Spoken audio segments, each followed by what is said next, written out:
Okay, so I'm talking today about the image of God, about living in the image of God, about honouring the image of God, about honouring the image of God in other people as well as yourself. And before you can do that, you've got to think about, well, what does it mean to live as a person created in the image of God? I said before, one of the things I know it means is that there are so many different expressions of the glory of God, and a healthy you, a healthy person with a healthy body and a healthy mind and healthy emotions, that's obviously part of the image of God.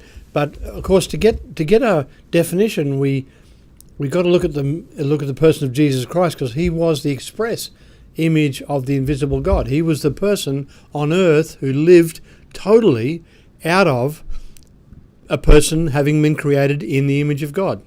Jesus was created as a person in the image of God. He was the Son of God. He was totally the Son of God. He wasn't half the Son of God and half the Son of Joseph and Mary. He was fully the Son of God, and he was fully the Son of Joseph and Mary. But that Son of God thing, that image thing, was full in him. And this thing happened to Glenn Smith and I a while ago. We watched a bloke say, we just watched 2 minutes of a video clip, and all this guy said was, do you know, on any day of the week, anywhere he was, Jesus was totally just Jesus. He wasn't anything else. He wasn't Jesus banging on an act. He wasn't Jesus making himself respectable. He wasn't Jesus in fear of what some people would say about him. He wasn't Jesus intimidated by anything like that. He was just Jesus. And so if he was speaking to the Pharisees, it was Jesus the Son of God. If he was speaking to the disciples, it was Jesus the Son of God. And so in Jesus there were no closets.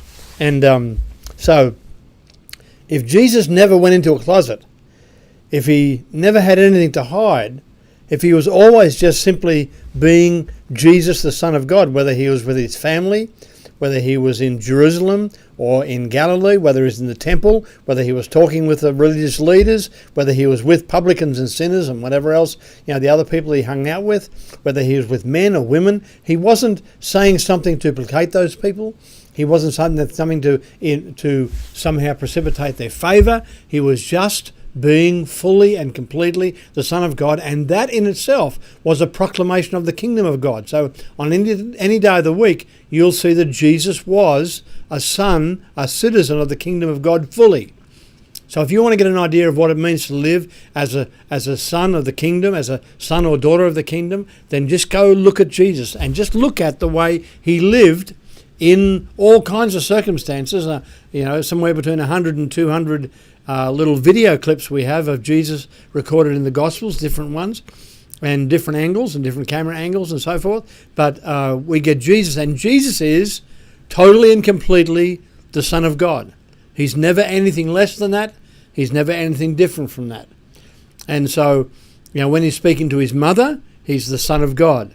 I must be about my Father's business.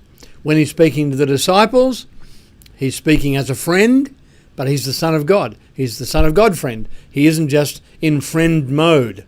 Some time ago, there was a big thing about mentoring, and I think mentoring is wonderful, by the way, and I think everybody should have mentors, and that's how you do better at what you think is worthwhile.